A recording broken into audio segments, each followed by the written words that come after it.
The last echoes of Earth's humanity reverberated through the U.S. Horizon's hull. 17 decks of desperate hope, compressed into a single vessel that represented everything humanity had left. Captain Miranda Chen stood motionless, her reflection ghosting across the bridge's transparent aluminum viewport, a mirror of humanity's final gamble. Humanity's decline had been swift and merciless. Climate catastrophes, resource wars, and a near-total ecological collapse had reduced the once vibrant planet to a shadow of its former self. The global population, once numbering in billions, had dwindled to mere millions. Each survivor carried the weight of an entire species' survival. The Horizon was more than a ship. It was an ark, a seed, a final testament to human resilience. Lieutenant Alejandro Rodriguez, the ship's chief engineer, ran his fingers across the experimental quantum drive's interface. His grandmother had been part of the original design team, her life's work compressed into this singular moment of potential. The drive represented humanity's most audacious technological leap, a propulsion system that could theoretically fold spacetime, allowing unprecedented interstellar travel. "Systems check complete," he announced, his voice steady despite the crushing weight of expectation. "Quantum entanglement matrix is at 99.7% coherence." Captain Chen nodded, her dark eyes scanning the bridge crew. Each member had been selected not just for their technical expertise, but for their psychological resilience. They were the best humanity could offer, a carefully curated genetic and intellectual blend designed to survive the impossible. Dr. Camara Williams, the ship's lead communication specialist, monitored the vast array of communication systems. Her fingers danced across holographic interfaces, calibrating quantum communication arrays that could theoretically transmit information across impossible distances. Unlike traditional communication methods, these quantum channels could potentially bypass known physical limitations. "Preliminary long-range scans are coming in," Williams reported. Her voice carried a hint of excitement beneath its professional veneer. "We're detecting multiple stellar clusters with potential habitable zones. Initial spectroscopic analysis suggests at least 3 systems with promising atmospheric compositions." The ship's mission was simple yet monumentally complex. Find a new home, not just a planet to colonize, but a potential sanctuary for what remained of human civilization. Every system scan, every minute of their journey, represented humanity's last hope. The launch had been anything but ceremonial. No flags waved. No crowds cheered. The Horizon had slipped from Earth's orbit with a quiet determination that spoke volumes about humanity's current state. Their home planet, once a vibrant blue marble, was now a scared, struggling world, a painful reminder of what they had lost and what they might yet become. Chief Medical Officer Elena Rodriguez, no relation to Alejandro, conducted final crew health assessments. Each crew member carried advanced genetic modifications that would help them survive the rigors of deep space travel. Enhanced radiation resistance, accelerated cellular regeneration, and adaptive metabolic systems transformed them from mere humans into something more: evolutionary pioneers.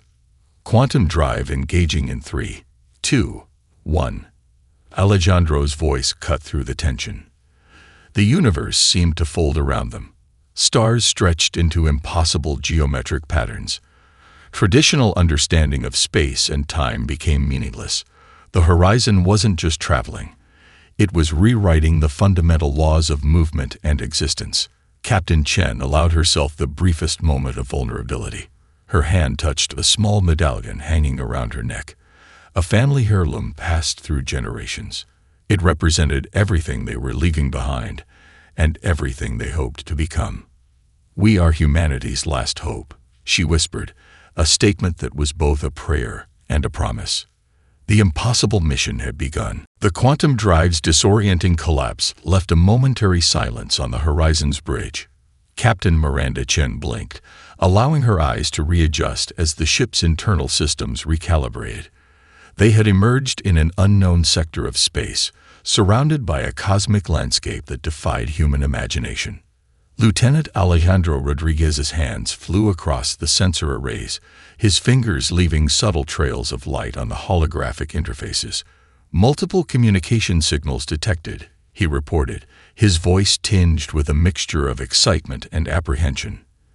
"They're unlike anything in our database." The first visual contact came suddenly. Massive holographic projections erupted across the bridge's display, revealing a communication network so complex it made human technological achievements look like primitive cave drawings. Intricate geometric patterns of light and data swirled around them. The communication matrix of the Syndicate. Dr. Camara Williams leaned forward, her eyes wide with professional fascination. Years of xenolinguistic training had prepared her for this moment, yet nothing could have truly readied her for the sheer complexity of the alien communication system. "It's not just a network," she muttered, more to herself than to the crew. "It's a living ecosystem of information." The Syndicate's initial scans of the horizon were brutally clinical. Massive sensor arrays probed the human vessel with a precision that felt almost contemptuous. To these advanced civilizations, the horizon was little more than a technological curiosity, a primitive craft that had somehow managed interstellar travel. "They're categorizing us," Williams said, her voice growing more animated. "Look at the classification algorithms. We're being processed like some kind of anomalous data point." Captain Chen understood the deeper implications. This wasn't just a scan, it was a judgment. The Syndicate was determining humanity's worth in microseconds, reducing their entire species' potential to a series of computational assessments. Chief Medical Officer Elena Rodriguez monitored the crew's physiological responses. The tension was palpable, with subtle increases in cortisol and adrenaline levels across the bridge.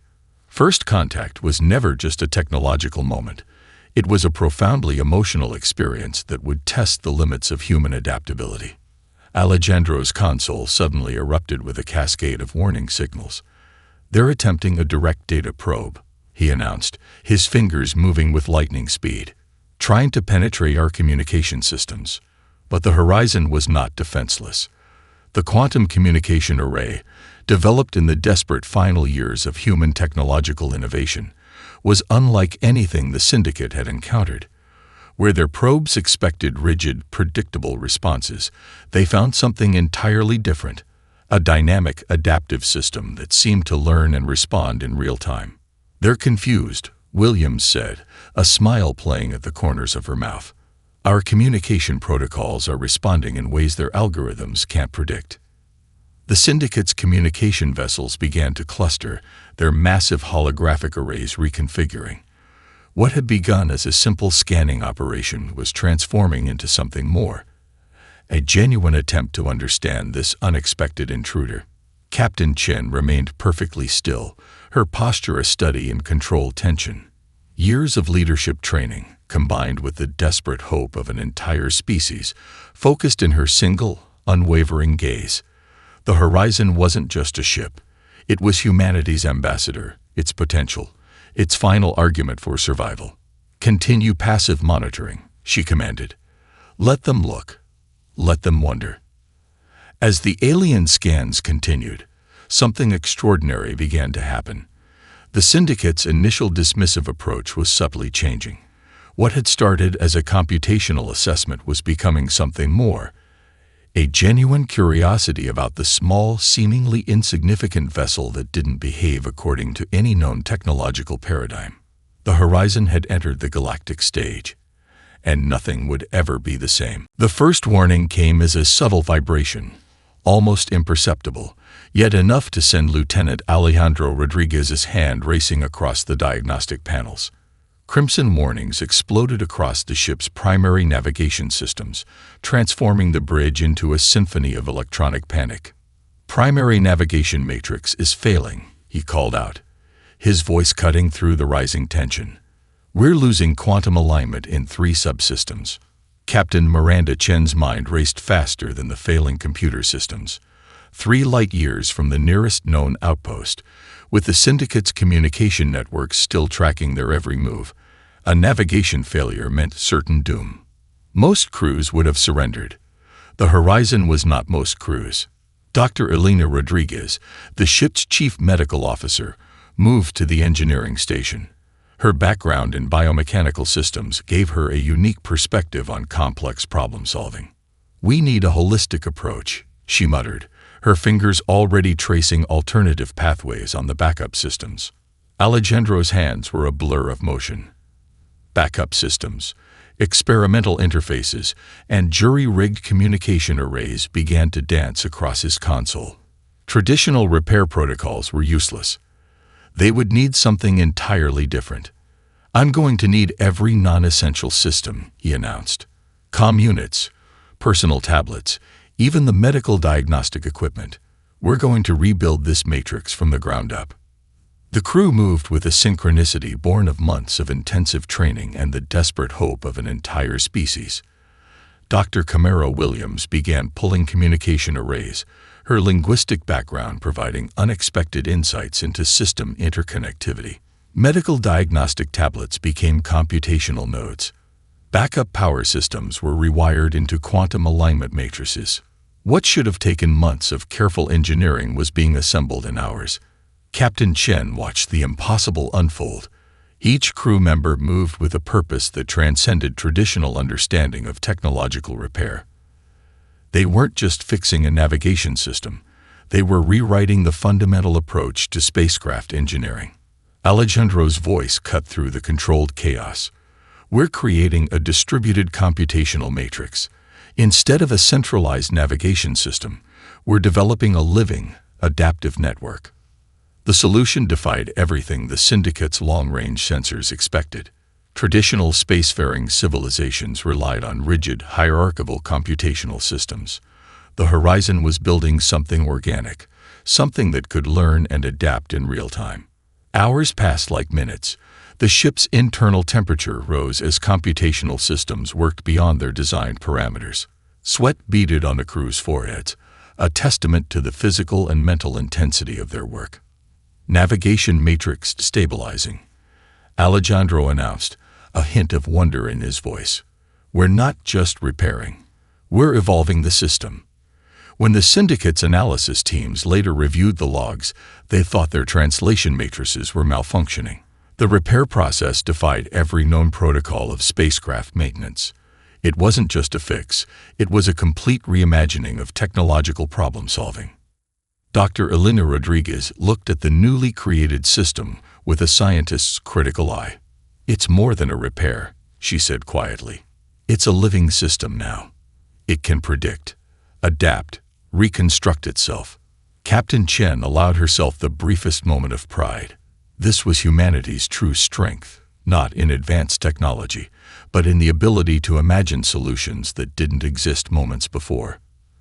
The navigation system hummed with a new kind of potential.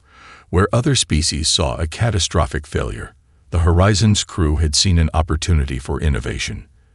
They weren't just surviving. They were redefining what survival meant. The communication request came like a thunderbolt, a complex matrix of light and mathematical precision that would have overwhelmed any conventional translation system. Dr. Camaro Williams leaned forward, her eyes reflecting the intricate holographic patterns dancing across the Horizon's primary communication array. "It's not just a message," she murmured, more to herself than to the bridge crew. "It's an entire cultural ecosystem compressed into a single transmission." The Syndicate's diplomatic vessel had been tracking the Horizon for days, its massive communication arrays probing, testing, analyzing. Where other species might have seen a threat, Williams saw an opportunity, a complex linguistic puzzle waiting to be unraveled. Captain Miranda Chen watched her lead communications specialist with a mixture of trust and fascination. Williams wasn't just a linguist. She was a cultural architect, capable of bridging gaps that seemed insurmountable. The traditional translation protocols would fail spectacularly. Williams knew this with absolute certainty. The Syndicate's communication wasn't a simple exchange of information. It was a living, breathing representation of their entire civilization's cognitive structure. Her fingers moved across the holographic interface, creating something entirely unprecedented. Instead of a direct translation, She began constructing a dynamic communication matrix that could adapt in real time. Mathematical algorithms danced with linguistic nuances. Cultural context became as important as literal meaning. "We're not translating," Williams explained to Lieutenant Alejandro Rodriguez, who watched the process with scientific fascination. "We're creating a living bridge between two completely different ways of understanding reality." The first response came as a complex geometric pattern, part mathematical equation, part cultural narrative. Where a traditional translation would have produced nonsense, Williams' matrix began to unpack layers of meaning. It wasn't just converting words, it was interpreting intent, emotional subtext, and cultural nuance. Chief Medical Officer Elena Rodriguez monitored the crew's physiological responses. The tension was palpable, with subtle increases in neural activity that suggested something extraordinary was happening. "They're testing us," Captain Chen observed quietly. "This isn't just a communication attempt. It's an assessment." The syndicate's diplomatic protocols were legendary across known space. They had encountered hundreds of civilizations, each reduced to predictable patterns of communication. The horizon represented something entirely different, an unpredictable variable that defied their comprehensive classification systems. Williams' matrix began to respond, not with words, but with a complex interplay of mathematical relationships, cultural metaphors, and adaptive linguistic constructions. It was less a translation and more a collaborative dance of understanding. Alejandro watched in amazement as the communication interface transformed. "It's learning," he said, a note of wonder in his voice. "The system is actually learning and adapting with each exchange." The syndicate's communication arrays began to shift. What had started as a clinical assessment was becoming something more. A genuine attempt to understand this strange, unpredictable species. Dr. Williams allowed herself the briefest smile. This was humanity's true strength, not in technological superiority, but in the ability to connect, to understand, to transform the very concept of communication. Hours passed like moments.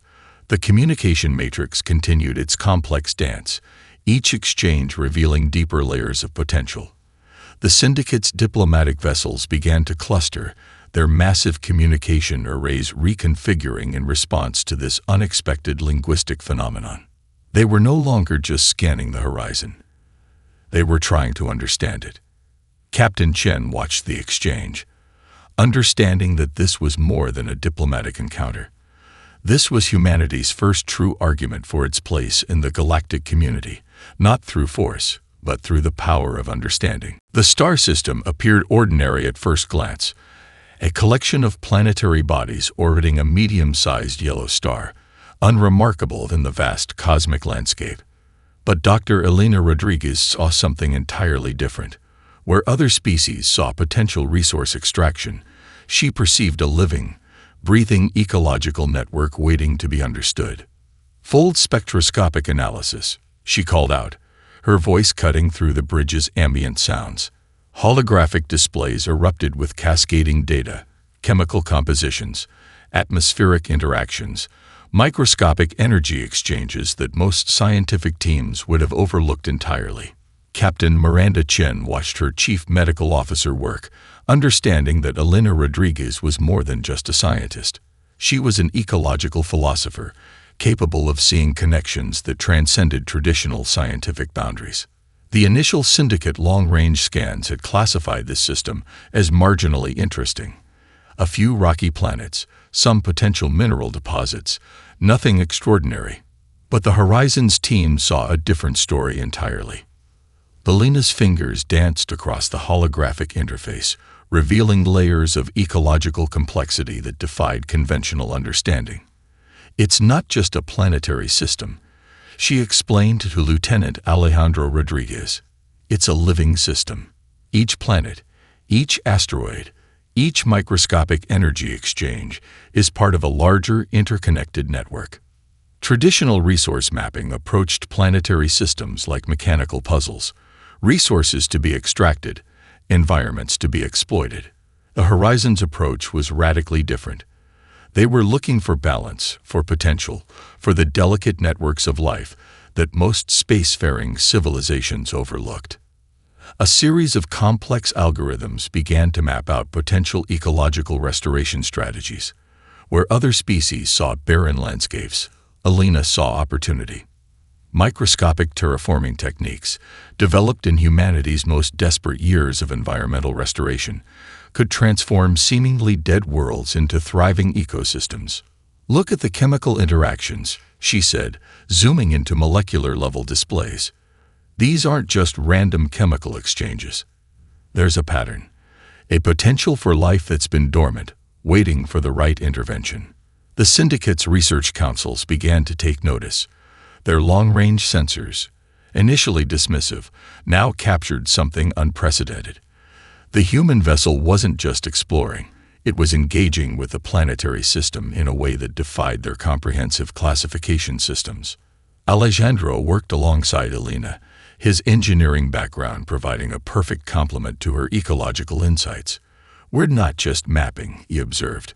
"We're creating a living blueprint of potential ecological recovery." Their proposal was revolutionary. Instead of traditional resource extraction, they outlined a comprehensive plan for ecological restoration. Microscopic intervention techniques could potentially awaken dormant ecological systems, transforming seemingly dead planetary bodies into potential cradles of life. The syndicate's research networks began to buzz with an emotion rarely experienced in their highly computational culture: genuine curiosity. Captain Chen understood the deeper significance. This was more than a scientific discovery. It was humanity's approach to survival, not through conquest, but through understanding and restoration. Hours turned into days as the team mapped out intricate ecological networks. Each discovery challenged fundamental assumptions about planetary development, about the very nature of life itself. "We're not just exploring," Dr. Rodriguez said quietly, her eyes reflecting the complex holographic displays. "We're listening." These systems had a language we're just beginning to understand. The star system that had appeared ordinary now revealed itself as a complex, living network of potential. Where other species saw resources to be consumed, the horizon saw a delicate, interconnected ecosystem waiting to be understood.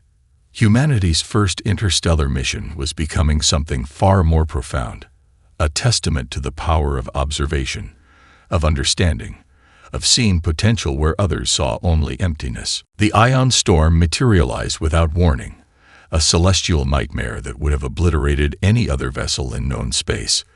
Massive electromagnetic waves crashed against the horizon's shields, creating a kaleidoscope of destructive energy that would have torn apart traditional spacecraft, like tissue paper. Lieutenant Alejandro Rodriguez's hands became a blur of motion across the ship's adaptive interface. "Quantum stabilization matrices engaging," he called out, his voice steady despite the chaos erupting around them. Captain Miranda Chen gripped her command chair, watching the storm's fury with a mixture of scientific fascination and operational calm. This was more than a survival moment. It was a demonstration of humanity's most profound technological innovation. The storm wasn't just a threat. It was a test. Quantum adaptive algorithms, developed in the most desperate years of human technological innovation, began to transform the horizon's very structure. Where other species relied on static shielding and rigid defensive systems, the human vessel did something unprecedented. It began to breathe with the storm.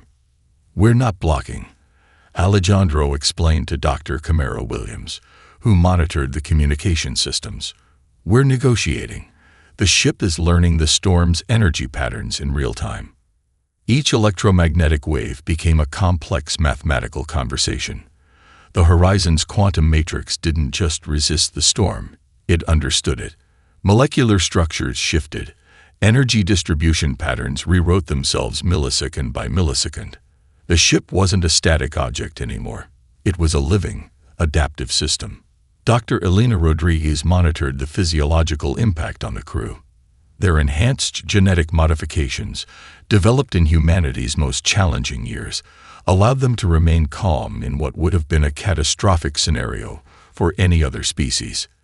Energy absorption at 73%.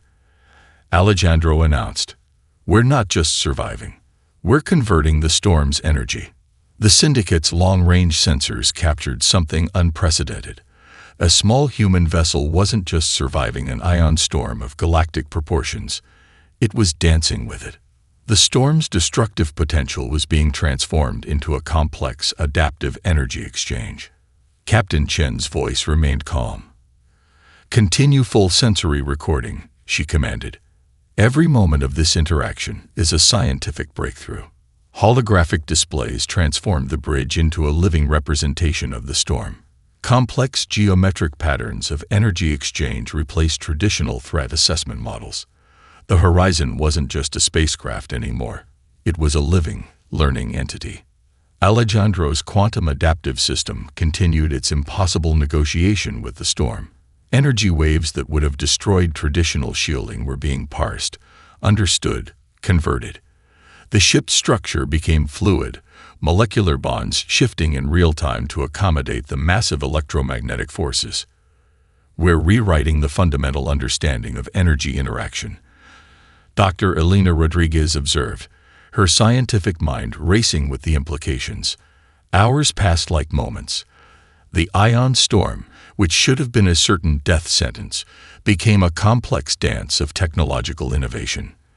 The syndicate's communication networks began to cluster, their long-range sensors struggling to comprehend what they were witnessing. When the storm finally dissipated, the Horizon emerged not just intact, but fundamentally changed. Sensor readings showed a spacecraft that had evolved during the encounter, its quantum matrix permanently altered by the experience. Captain Chen allowed herself the briefest moment of reflection. This was humanity's true strength, not in technological superiority, but in the ability to adapt, to learn, to transform challenges into opportunities. "We're not just passing through," she whispered. "We're becoming." The syndicate's communication networks erupted in a cascade of computational debates that defied traditional understanding. What had begun as a simple exploration mission had transformed into something far more profound, a fundamental challenge to galactic philosophical paradigms. Captain Miranda Chen's personal logs, intercepted and analyzed by countless alien research teams, became a phenomenon unto themselves. Her words were deceptively simple, yet they cut deeper than any technological breakthrough. Potential is not measured by what you have, one log entry read, but by what you can imagine. Dr. Camara Williams watched the ripple effect of these philosophical transmissions with a linguistic anthropologist's fascination. The Horizon wasn't just a spacecraft anymore. It had become a living argument against the rigid computational thinking that dominated galactic civilization. The syndicate's philosophical councils began to fracture. Debates raged across multiple communication spectrums, challenging fundamental assumptions about technological progress, species development, and the nature of intelligence itself. Lieutenant Alejandro Rodriguez mapped the communication patterns, his engineering background providing a unique perspective. "They're not just discussing our mission," he observed to Dr. Elena Rodriguez. "They're questioning their entire understanding of technological and cultural evolution." Each aspect of the Horizon's journey became a case study. The impossible navigation system repair, the adaptive communication matrix, the ecological restoration proposals, the quantum adaptive survival during the ion storm. Each moment was a philosophical provocation. The aliens struggled to categorize humanity. Traditional galactic classification systems relied on measurable technological capabilities, resource accumulation, and computational complexity. The Horizon defied every single one of these metrics. Dr. Elena Rodriguez understood the deeper significance. Humanity's strength had never been in absolute technological superiority, but in adaptability, creativity, and the ability to see potential where others saw limitations. Philosophical debates transformed communication networks. Research councils that had previously operated with mathematical precision now found themselves engaging in something far more complex, a genuine exploration of potential beyond computational thinking. Captain Chen's logs continued to circulate. Each entry was a subtle challenge to established galactic thinking. Innovation is not about having the most advanced technology. One log entry read, "It's about seeing the most advanced possibility." The syndicate's youngest researchers became the most vocal supporters of this new perspective. They saw in humanity something that their own rigid civilization had lost: the ability to imagine beyond current limitations. Dr. Kamara Williams tracked the communication patterns. What had started as a dismissive analysis was becoming a genuine intellectual movement. Younger members of various alien species began to challenge their own cultural assumptions, inspired by the Horizon's journey. "We're witnessing the birth of a new way of thinking," she told Captain Chen. "Not through conquest, but through imagination." Alejandro Rodriguez continued to analyze the communication patterns. The Horizon's impact wasn't just technological, it was fundamentally transforming how galactic civilizations understood the concept of progress. The philosophical disruption spread like a quantum wave. Research councils that had operated with mathematical precision for millennia found themselves questioning fundamental assumptions about technological and cultural development. Captain Chen understood the mission's true significance. They weren't just exploring space. They were exploring the very concept of potential. As debates raged across multiple communication spectrums, one thing became clear: the Horizon had done something unprecedented. It had transformed a simple exploration mission into a philosophical revolution. Humanity had not conquered the galaxy through force or technological superiority. They had something far more powerful: the ability to imagine beyond current limitations. The Horizon's mission was approaching its critical moment. What had begun as a desperate attempt to find a new home for humanity had transformed into something far more significant: a catalyst that would reshape galactic civilization. Captain Miranda Chen studied the holographic displays that now covered the bridge, each projection a testament to their unprecedented journey. The syndicate's communication networks had fundamentally changed. Where once there were rigid hierarchical structures, now there were dynamic, adaptive conversation matrices that seemed to pulse with a new kind of potential. Lieutenant Alejandro Rodriguez worked alongside Dr. Elena Rodriguez, their combined expertise creating something unprecedented. The ship's computational systems had evolved beyond their original design, becoming a living blueprint of human potential. "We're not just a mission anymore," Alejandro observed, his fingers tracing complex holographic interfaces. "We're a proof of concept." Dr. Kamara Williams monitored the communication networks, watching as the philosophical disruption they had initiated continued to spread. Younger members of various alien species were challenging long-established cultural and technological paradigms, inspired by the Horizon's journey. The syndicate's research councils had transformed. What had once been computational entities focused on rigid classification and resource assessment now engaged in dynamic, creative problem-solving. The Horizon had introduced a fundamental concept that challenged their entire understanding of progress. Potential is not a fixed state, but a continuous process of imagination and adaptation. Captain Chen reflected on their mission's true purpose. They had not been sent to conquer or exploit.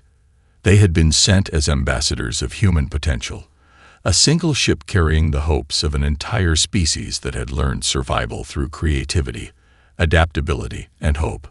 Each system they had encountered told a story: the impossible navigation repair, the adaptive communication matrix, the ecological restoration proposals, the quantum adaptive survival during the ion storm.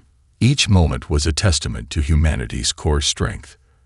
"We came with nothing but our curiosity, our adaptability, and our belief in potential," Chen recorded in her final mission log. The words would be studied across multiple civilizations for generations to come. The Horizon's final destination was not a physical location, but a philosophical breakthrough. They had demonstrated that true progress is not about technological superiority, but about the ability to see beyond current limitations. Alien research teams continued to analyze every moment of their journey.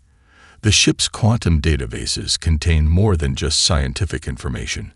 They were a living narrative of human potential. Each data point was a story of innovation, of seeing possibility where others saw only constraint. Dr. Elena Rodriguez completed the final analysis of their ecological and technological discoveries.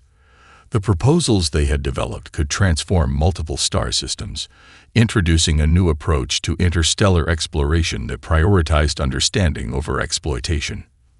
"We're leaving something behind," she told Captain Chen. "Not just data. A new way of thinking." The communication networks continued to evolve. The rigid structures of the syndicate were breaking down, replaced by more dynamic, adaptive systems of understanding. Humanity's single ship had done what entire fleets could not. It had introduced a fundamental shift in galactic consciousness. Lieutenant Alejandro Rodriguez's final system analysis revealed something extraordinary.